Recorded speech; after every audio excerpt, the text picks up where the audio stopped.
In my faded grade 12 high school picture, Ronald Glenn West grins uncharacteristically from the back row. I still find it hard to reconcile this face with that of the last face seen by two young mothers as they protected their children some 3 years later.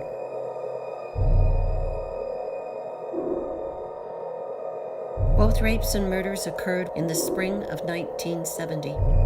Each victim was a mother and a nurse, and each lived within the boundaries of Ontario's Oak Ridges Moraine.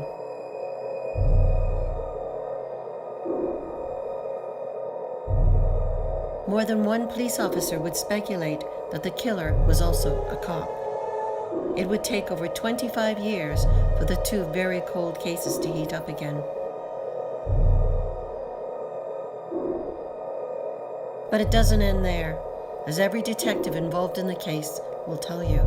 When he was in custody at our office, I had told myself and another detective that if you think this is big, I got something else bigger to tell you that'll make the hair stand on the back of your neck. I'm going to share something with you that's bugged me for, I guess it's 40-some years now. He committed those two murders 13 days apart. I could not believe, and I never will believe, that he did not kill some more people. I figured back then, someday somebody's going to write a book about Ron because I think he's a serial killer.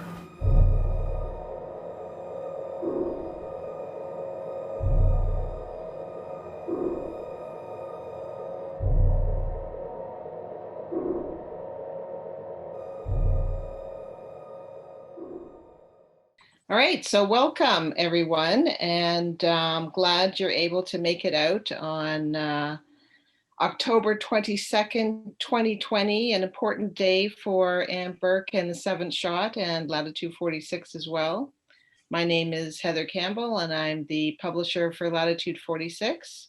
And we are excited to get to this date. We've been working on this book, and Ann, of course, has been working on it much longer, so that you all out there and many more can get a hold of this this story. It's an important contribution to true crime stories out there, and excited to be able to contribute. When the manuscript arrived, my business partner and I were very intrigued. Our mandate is to publish Northern Ontario authors and Northern Ontario stories, and the connection to Blind River and to Ann's time in the Sudbury area, having written for the Walden Observer and the Sudbury Star, was made us take stock and notice this story. And once getting into it, it was gripping, and so it was not hard to decide this is something that should go on our list. So true crime is very popular today, and we really believe that the work that Ann had done in the research and the telling of the story was so good, and we know that there is an eager audience out there for this book. So congratulations to Ann and all those that have been helping her, and I know that she has great friends in OPP and along the way, and all the archival documents she uncovered, and just putting this story together. So congrats, and our audience today is really looking forward to you and Geordie getting into the conversation about, and this is what we want to know. This is what true crime audiences love. So I'm not going to waste any more time doing the talking and hand it over to Geordie. And I'll just mention that Geordie is an award-winning TV writer and an author of several books himself, particularly Hogtown Empire, The Disappearance of Ambrosia Small. So great person to be chatting with Ann tonight. Thanks, Heather. Yeah, well, I just wanted to echo that and say congratulations, Anne. I got the galleys to read ages ago to do my little blurb for the back, and then when this arrived, I reread the whole thing to generate some questions to ask you tonight, and just good work. Well, thank you. Thank you. And thanks for hosting tonight. I just wanted to tell everyone out there that I didn't think that Geordie would actually remember this, but many years ago, first of all, I've always been a fan of anything pirate. And he had a book out. This is about 13 years ago, I think. Had a book out. I don't know if you can see this. Real Canadian Pirates. And he doesn't remember this, I don't think, but he signed it for me. And he refers to me actually, and I never really thought about this too much until I reread it, that he referred to me as a scurvy wench. So I just wanted to show him what a scurvy wench looks like. Oh, that's great. Well, I'm sure your son, Matt, who I know was involved with work on the Seventh Shot and is an editor who's a friend of mine. I'm sure I asked him, was like, can I write to your mom and like say she's a scurvy wench? And I'm sure he said fine. Of course he'd say fine. Yeah. Well, so choosing where to enter a story, especially one as vast and ongoing as the Seventh Shot, is a pretty important choice. There are so many places you could have come in to the story, and I thought it was a really great choice to start with meeting one of the police officers who was later to become an important character in the book, as it were, and wondered if you had labored or gone back and forth into choosing what point you were going to enter the story at. I did initially, and the reason I begin with the late York Regional Police Chief, Don Hillock, and at his wife Joan's home in Orangeville at their kitchen table was Don was so much the link. From the very beginning, he was the first police officer who arrived on the first scene, and he actually was again present at the trial in 2002. So he was that ongoing factor all the way through, and I begin with him. I don't necessarily end there, but close to there, and it just seemed a comfortable place to begin. And apart from that, when you're talking about beginning and that, when the very first manuscript, and actually when it went to Latitude 46, even with my son Matt's encouragement, who gave me quite a bit of editorial guidance all the way through, he'd always suggested that I should be very much first person in this book, knowing my history, the parallels in that. And I'd always resisted that, and went on to Latitude 46, who were interested in that. But it was suggested to me right away that I could consider a rewrite and write in first person. And then I did. So I guess Matt was right about that. And it very naturally then, I found I was altering some of the chapters, moving them around and that, but it worked out quite well. Early on in the book, you talk about this idea of hearing firsthand recollections of things only found in old archives. And as someone who's done some pretty heavy research books myself, I always find that when I either get to meet a person, if there's anyone still alive after 100 years, or even go to a particular place that I've read all about, it's almost like meeting someone who's famous, even if they're only famous to me. And I wondered what it was like for you as you started to get to meet these people and go to these places that you'd really only read about. It was really interesting because in most cases they were obviously a lot older, very young officers back in 1970, and those early years in the investigation. To meet them 30, almost 40 years later was interesting. And I must admit, I met quite a large number of the OPP officers involved. many in the squad that were put together at the final days when they identified Ron West, and from the OPP, and then also from York Region and even Metro. But amongst them, I must say, getting to know them and that I really found I had some heroes later in life, it's great to, at this age, to actually have some heroes. But I found it quite remarkable how they stayed with this case for so long. They never lost the resolve, and that comes through, I think, in listening to the book trailer. And I can call some of them very good friends now. So I suppose that. And then the locations, reading about the locations, the one opportunity came up that I could go head north again. And I spent some time in Blind River. And it just reminded me how much I love living in the north. Going back there, there's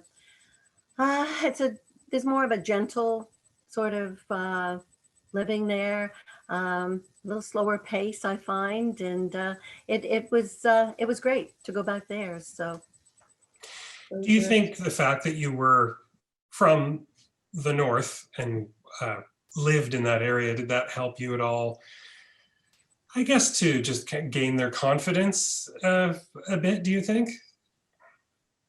The police officers. Possibly, and having worked in with newspapers up there, I was comfortable, addressing anyone and speaking to them. Never, people were generally very receptive. They were never hesitant to speak, and very often, if they weren't quite sure what you were asking about, they'd know 2 or 3 people they'd suggest who could probably tell you, and that's not something that always happens. But I found that working in the north too, that people were very, very accommodating, loved to chat and loved to share, and that was a positive side. Yes. Well, that's lucky, because I mean, it's not comfortable material that you're dealing with in the book. And so much of it, particularly the accounts of the 2 central murders of Doreen Morby and Helen Ferguson, you're very forthright about it, but it's also, I find, a very heartfelt way that you deal with particularly the descriptions of the crime scenes. Mm-hmm. And I was just going to read this very short passage and then ask you about it. So this is when you were looking at these evidence photos. A child's red pail still sat in the sink. Sifting through these photographs of the crime scene, I pictured a young mother with her son, familiar with how such a day must have rolled out. Meals, naps, laundry, and play, but never this. It was incomprehensible, even disorienting. I kept wondering what the red pail had been used for. And so you imagine that from the context of a parent. And then later in the Ferguson case, you also paint a pretty vivid picture of what it was like for the boy, Dale Ferguson. And we've already talked a little bit about you choosing to do this or being guided to do it in first person, but once you started doing the book in first person, did it seem like a pretty natural connection to start identifying and appearing in the story yourself?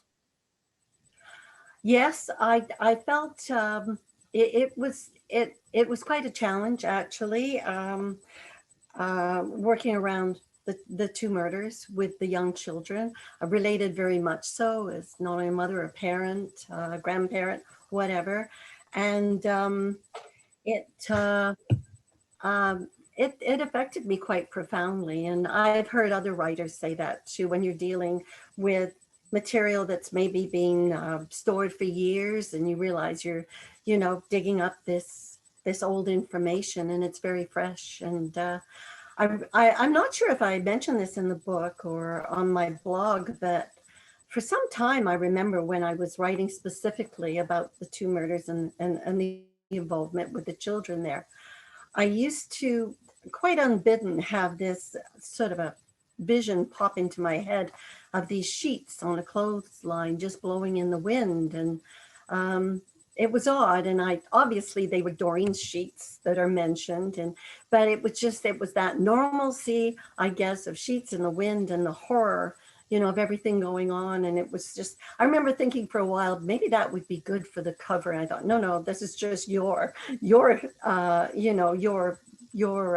mind kind of absorbing this. But I also recently, during one of the, during a piece I did with a couple of writers, one of them spoke about how profoundly he felt moved dealing with information specifically around children, that it affected children.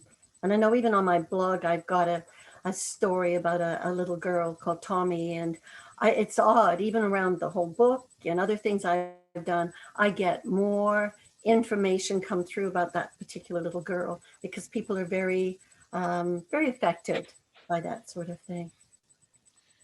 Yeah, well, I think it's certainly a good piece of advice to write from the first person, because I think it allows you to access that very painful material and humanize it without trying to, brush it away.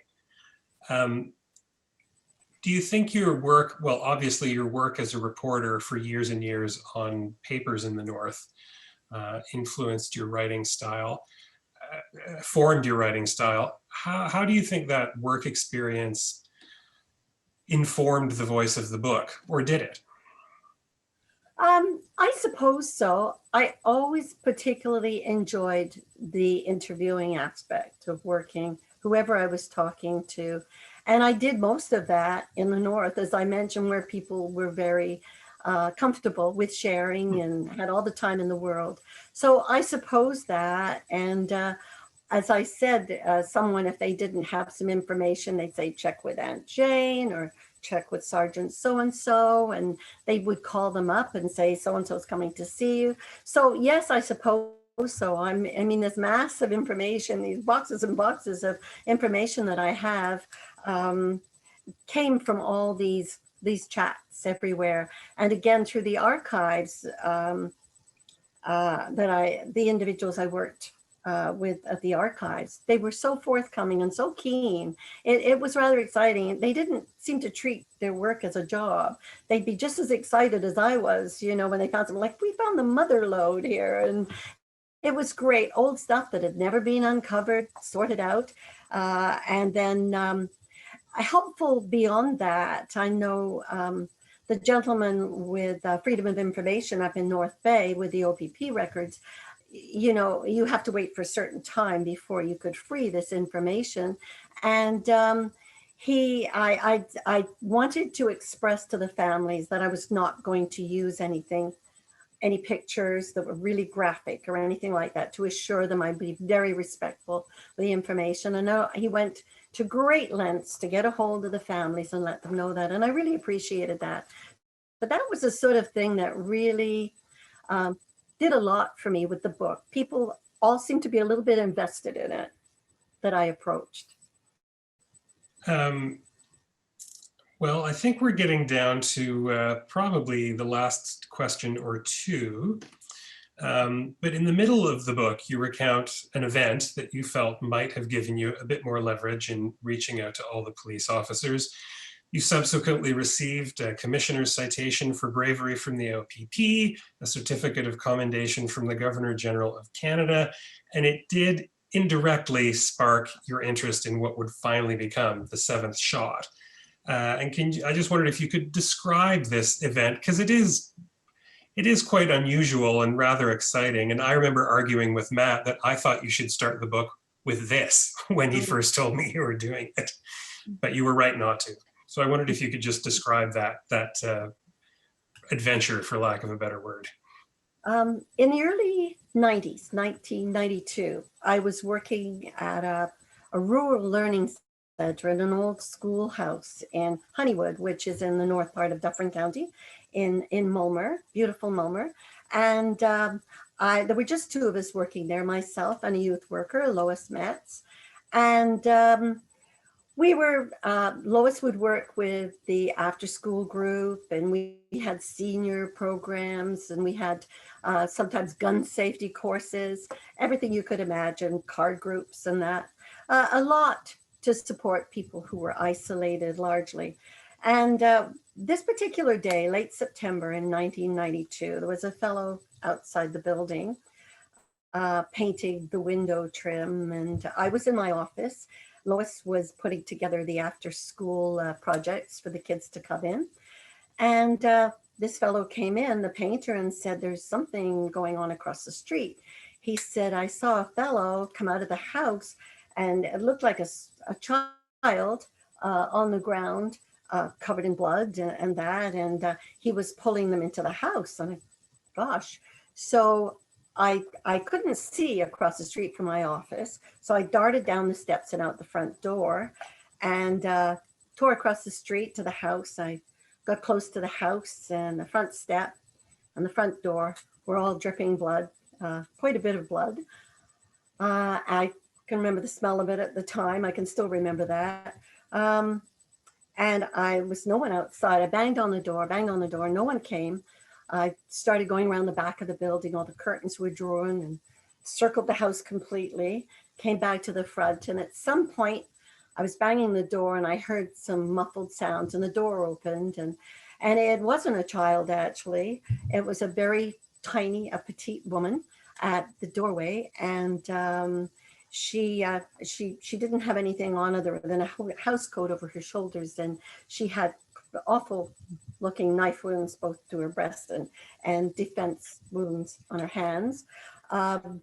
She indicated, well, I could see sort of a shadowy individual, a very large man at the top of the stairs, and he looked quite threatening. And he certainly didn't look like a father that was out helping a child who'd been injured. So I grabbed her and partially carrying, partially dragging her across the street into the building.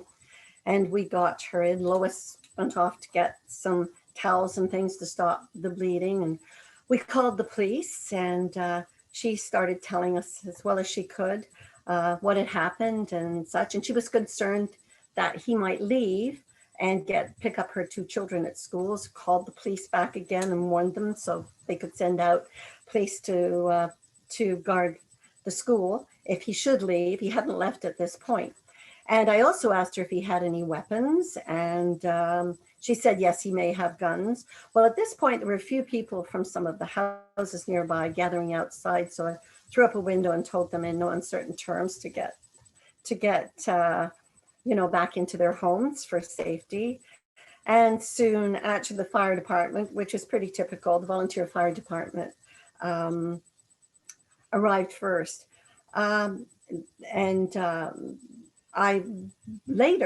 I was to go to the trial as a witness, and at the pre-trial, I found out that he was an ex-police officer at some point, and that he was quite a threatening character even at the trial. He had his pen sitting at the table next to his defense attorney and making kind of slashing motions with a pen. And I looked at the police officer next to me, and I think he realized at the same time. So when we came back from recess anyway, he had been put behind a plastic screen.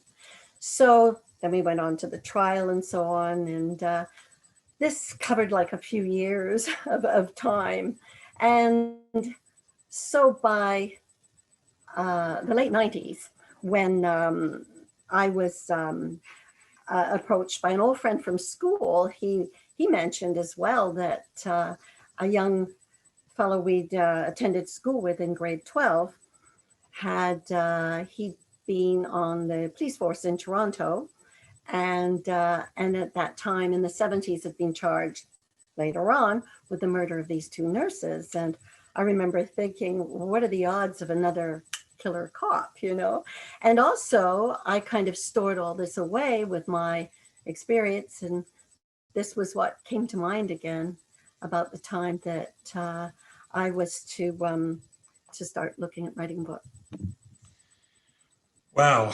Well, well done on I all rambled counts. on, sorry. Saving the woman and also writing the book, which I realize I have forgotten to ask you to read from. So Okay. I guess what I'm going to suggest is what if you do, if you're willing, your first 3-minute read you were going to read at the beginning of all this, then we'll bring in our next guest, Right. and then after her, as it's laid out, you can do the second reading. How does that work? That's fine. Okay. So I'll just set the scene here for the first scene. This was just after Doreen, the site of Doreen's murder, and the police have come in and are looking at collecting evidence. A thorough examination of the premises was conducted, revealing a truly horrific scene.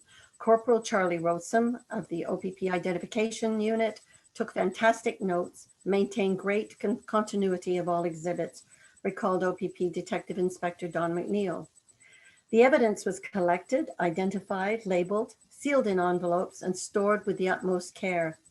When it was hauled out of storage 30 years later and the boxes dusted off, it remained perfectly intact. Rossum's meticulous work was to prove absolutely crucial in eventually solving the horrendous murder. During a search of the compact A-frame, it was noted that all the windows in the residence were closed and locked. The ground floor bedroom's plaid curtains were open, and the double bed with matching tartan headboard was made with no noticeable indentations in the pillows. The spread was slightly wrinkled, as though someone may have lain or sat across the bed.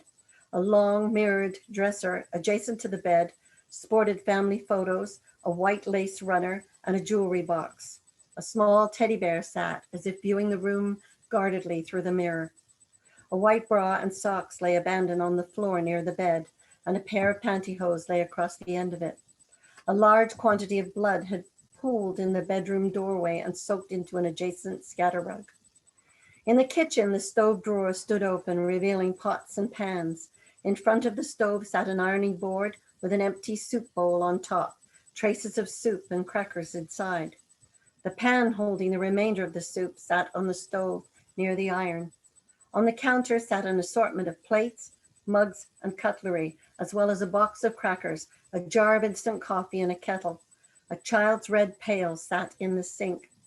Sifting through these photographs of the crime scene, I pictured a young mother with her son, familiar with how such a day may have rolled out: meals, naps, laundry, and play.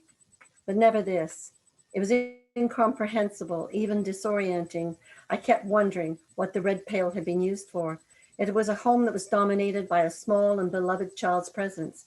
In the living room, bathed in natural light, toys lay scattered randomly before a stone fireplace, brandishing a variety of trophies. A sewing machine was set up on the dining room table with brightly printed material already being fed through the machine, the balance of it trailing onto the floor. The picture window, with curtains fully drawn, seemingly offered an eternal scene of rural calm and beauty. On the bottom step of the stairs leading up from the living room to the tiny dormer that served as Brent's bedroom sat a freshly laundered baby blanket, neatly folded. It had probably already been taken from the clothesline at the rear of the house that still carried the remains of freshly laundered baby blankets and clothing. Everything reflected a very normal sort of day, one that had been tragically interrupted. Whew.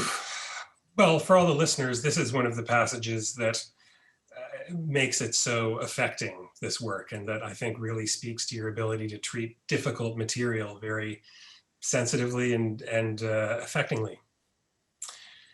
So, speaking of continuity of evidence, I think this is the time to call in our next guest, who is Chris Johnstone, curator of the OPP Museum, that's Ontario Provincial Police, who I think has a few words to say about the museum itself. And there's Christine, excellent. This is Chris Johnstone, everybody, and you are unmuted. Yes, the technology works, fantastic. So hello to everyone. I'm so thrilled to be able to be here with you tonight. And first, I would like to thank Ann and her publishing team for the invitation to be here to join you. It's very exciting to be part of this creative endeavor, despite the disappointment of not being able to gather together in person, which would have been lovely. But nonetheless, I'm so thrilled that this technology exists, that we're able to still have this moment to celebrate and to offer our congratulations. I also really appreciate the opportunity to be able to tell our participants a little bit about the OPP Museum and what we do. So part of our mandate is, of course, to support and to encourage the sharing of stories written by or about our members. So we were really happy to hear that Ann's book featured a number of OPP members, and even more excited when we learned that some of them were already familiar names to us, like one who was just mentioned, who is essentially one of, I'd say, a local living legend. So Don McNeil is one of those names for me, a larger than life personality. He's well known in my community here in Orillia, so much so that I actually knew who he was from childhood, long before I even began working for the OPP a few years ago, back in 1998. So to read the description of Ann's first meeting with him definitely brought a smile to my face. And when you get to that passage, you'll have a good chuckle as well, I think. And really to hear his voice reflected in these pages was like being able to listen to his stories in person. That's how vivid they are. Of course, in this format, it's all the better because now you get the full picture of the events as they were coming together with the additional context of so many different sources and voices. So Ann's real gift is that she's really brought together all of these details to bring this story full circle, and with her own unique and personal perspective. So like you mentioned as well, Geordie, that was one of my favorite parts about this book. I really enjoyed how she describes her journey as an author and this process, and as really a first person witness to this history. It's a really unique voice to bring to the story, and there's a real authenticity to the voices of the people that I've met and to the voices that she brings to life in this story, which is just really wonderful to see. These are the types of stories, in fact, that our volunteer organization, so the OPP Museum has a group of volunteers called Friends of the OPP Museum, and they have actually created an award to recognize work that has been done in order to further knowledge about the OPP and its history. So the Friends of the OPP Museum Heritage Award is presented annually, and the point is to, encourage more stories to be shared, more stories to be written, more of the, the OPP's excellent work that's being done out there. So hint, I think if someone should maybe want to consider nominating Ann, I would think she'd be an excellent candidate out there in the future. For those who maybe don't know about the OPP Museum or haven't yet had a chance to visit us, we're located inside OPP General Headquarters, so on Memorial Avenue in Orillia. So it is a police working building. So it's interesting to see the functions of this contemporary police organization in addition to seeing our history. We have a number of vintage vehicles, as you might expect, a really beautiful, rare 1931 Henderson motorcycle for any vehicle buffs out there. It's worth the trip to check out. And we also have a public gallery space where everyone is welcome to come in, and we showcase various artifacts and share some of the stories from our 111 years of history. For all museums, right now is an interesting time for us. Unfortunately, we remain closed due to precautions that have been put in place for COVID-19. But in fact, if at all you could find a silver lining in all of this, it has actually given us an unexpected opportunity to get some work done behind the scenes. So the nitty-gritty work that has to happen in order to bring all these displays. So we're actually about to begin a full-scale renovation of our public gallery space. We're getting some new display cases, and over the coming months, all of the exhibits that are currently on display are going to be removed and new ones installed. So we're really excited to bring some new stories. I don't even know what all the new stories are going to be yet. So we're actually can really relate to Ann and her work that she's just done, because we're in the process now of reaching out to our retirees and reaching out to our current members to learn more about their experiences and their stories so that we can then share these with our audience. So it's a really exciting time for us to be researching and digging. So while I can't confirm an official opening date to invite you all to, our hope is that we're going to be back in regular operation by next spring. My fingers are crossed, with some news stories to share. But all is not lost for those who didn't get a chance to see the current exhibit. So as we're removing the materials that are currently on display, we're going to be repackaging those into a virtual exhibit and sharing them on social media. So our website will be updated in the coming months. And so these stories can continue to live on because we have lots of really great things to be shared. So opp.on.ca/museum is our website. So if you want to keep an eye out for that, we would be thrilled to have you join us for that. So really, again, I just want to send my sincere thanks to Ann and her team for including me for this little piece of the launch party. It's definitely an event worthy to celebrate, and my sincere congratulations on your success. I'm very proud to have been able to give a shout out for the great work that you've done. And I know what a labor of love that this project really is. In fact, I would say that your book dedication, Anne, is what really hit home for me. When I read it, it really summed things up. Dedicated to those who wait for justice and to those who seek to bring it. So both sides of that coin. So I am thrilled to have been able to, help out a little tiny bit in this process. And I would be thrilled, and if you could read another passage for us, so we can get another little piece of the story, another teaser. Okay. Just to set the scene again, this takes place in the Blind River area, shortly after what I refer to as the North Shore robberies that West was identified for at some point. So there had been at least 2 armed robberies in Sault Ste. Marie and 1 in Iron Bridge when the ghost came onto the radar of Detective Sergeant Ed Pellerin. The robberies were similar, involving either seniors or women as the victims. With the assistance of a forensic artist, a good sketch had been developed of a man in a hat and no other disguise. Then the breakthrough. On June 30th, 10 days after West visited the pawn shop, an officer from North Bay recovered numerous stolen diamonds and rings that had been pawned by West and could now be linked back to him by the driver's license. The ensuing joint investigation involved Blind River, Sudbury, and Sault Ste. Marie sharing files, photos, and copies of the jewelry that ultimately ended up in both Sudbury and North Bay. The sketch proved spot on. A plan was formed to put West under surveillance until a search warrant could be obtained.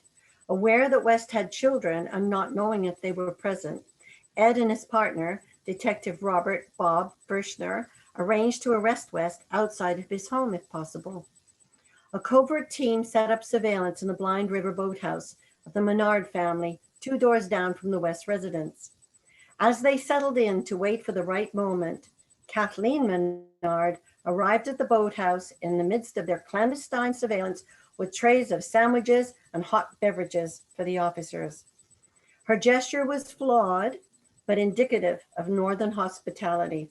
We loved Mrs. Maynard dearly, but were concerned that West would catch on pretty quickly to our presence, said one of the officers. They eventually spotted West on his phone, standing knee-high in the water at the rear of his home, and they descended upon him. A search of the house at 79 Woodward, including West's light blue 89 Chevy van, produced almost all of the stolen jewelry, including items that he had given to his wife, Rena Lacroix. Some of the jewelry was damaged, as West had attempted to pry the gems from their mounts. In vain, they found the starter pistol and the robbery kit. Rena was shocked to the core, having been under the impression that West was a diamond miner in the Wawa area. After digesting the news, she asked Pellerin if he knew that West had once been a cop. This was only the beginning of a series of revelations about the former Metro Toronto police officer.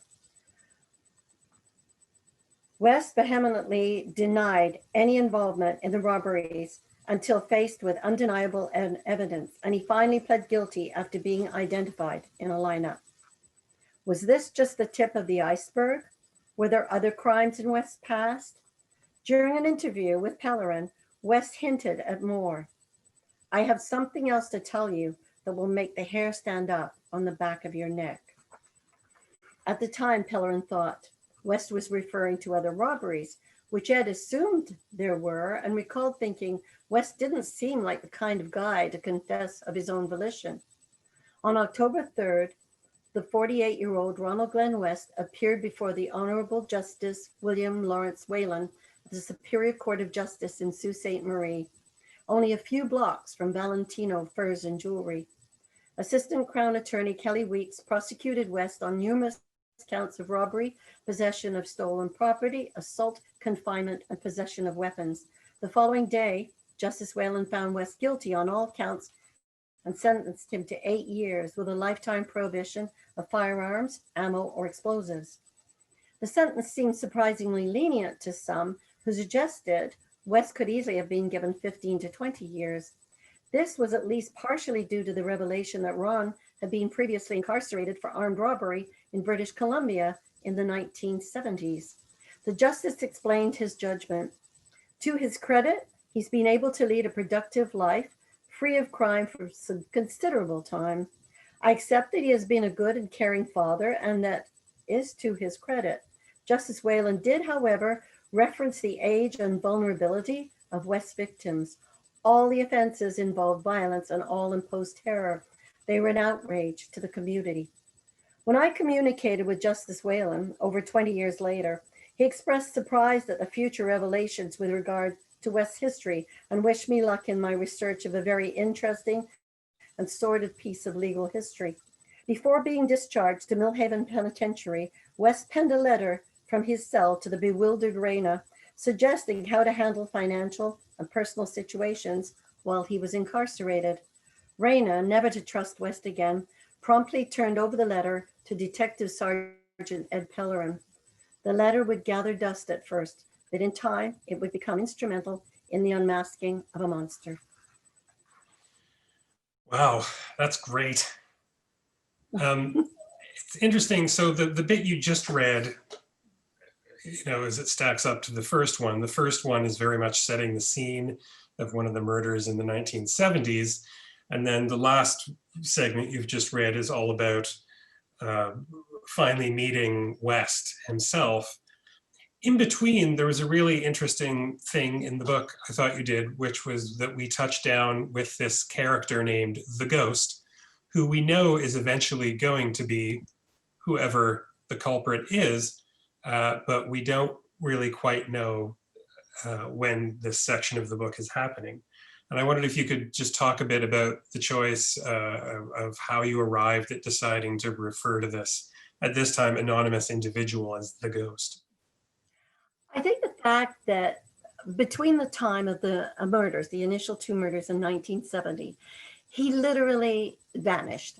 And really, there was never that connection made.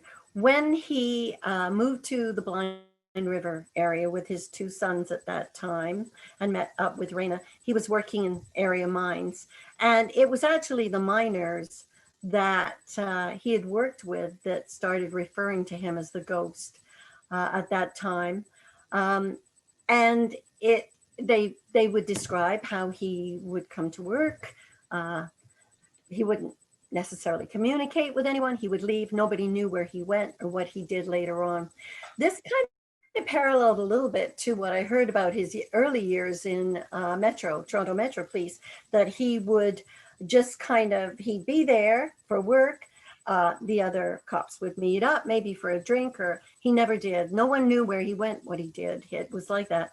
And even in Blind River, there were the two barkeeps at the Kennedy Tavern in Blind River, the brothers. They described how he would come in after work. The other miners would head for the bar and have a big chat. He would go over to the corner of the tavern and sit and they put it this way. The one brother referred to him staring in the direction of the television, which said a lot to me in as much as I don't think he was actually watching the television, but that's how he was like a ghost in so many ways. And I felt treating it this way throughout the book the fact that no one really knew who he was, that I continue to refer to him pretty much as the ghost until the actual arrest for the North Shore robberies. Yeah, that was just a great choice. And, knowing a bit about the book before going into it, I wondered how you were going to treat the through line, and was pleasantly surprised. When you meet the ghost, it's like, oh, that's very clever. That's great. So we do have some questions in the Q&A slot that I thought I would direct your way. The first one's from Kelly, who says, "It seems to me upon reading the book that you really immersed yourself into the crime scenes. What was it like thinking about these women's last moments?" Terrible, just horrible. It had a profound effect on me for a long time, as I said earlier. I mean, I knew more than I ever shared.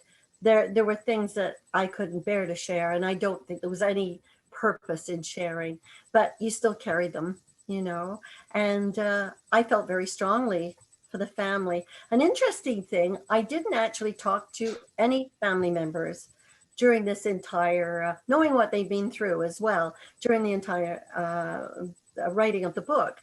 However, in the last week or so, I have had contact from family members who want to get in touch and talk to me, to talk about what happened and that. And I was quite overwhelmed by that whole idea that they wanted to share what that woman was like and what she meant to the rest of the family. So yeah, that's been one of the things, one of the outcomes that's quite taken me by surprise. That's great though, too, because you mentioned it was so profoundly awful, and to have to live in that. At least, this is some kind of bit of good. These people do want to bear witness to what the person's life was like. Mm-hmm.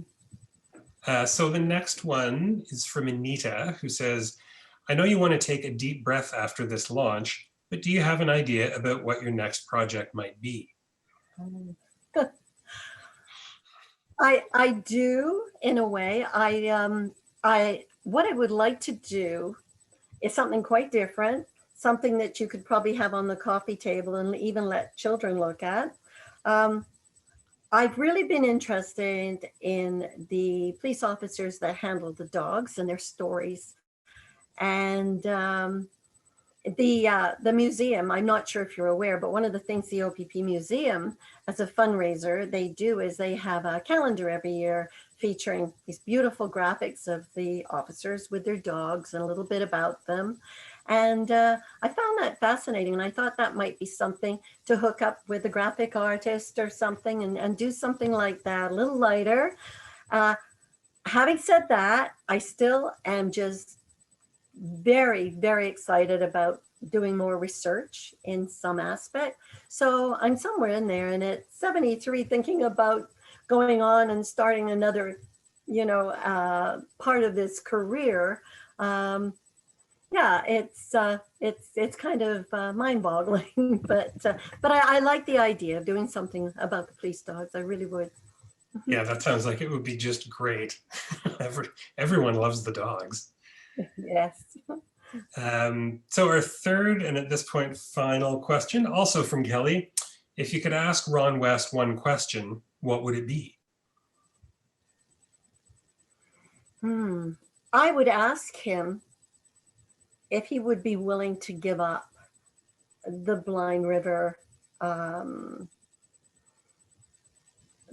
Blind River murders. If, he's generally felt to have done them. It was never proved beyond a reasonable doubt. And there was never enough to take to a Crown attorney with. But, just thinking about his psyche and how his mind works, even that he might want to, at this point, what would you lose by sharing it? You're close to having killed, I don't know how many people, you might want to just share this. in his own odd way, he might be proud to. I don't know. But I suppose that's what I would ask him. Kelly? Well, I believe that is our time. So we're gonna, thanks very much, Anne, for talking with me, and thanks for writing this great book. And I'm gonna call back Heather now, and there she is. There Hi, she Heather. is. That was a great conversation. It's the conversation that I've been thinking about, working on this book as well. I want so many people to read this. It's an incredible story. And like Anne, I can't stop thinking about some of those incidents. And in fact, your experience at the center in Malmö, that experience, it was just, it's just too weird. So definitely check out Anne's social media.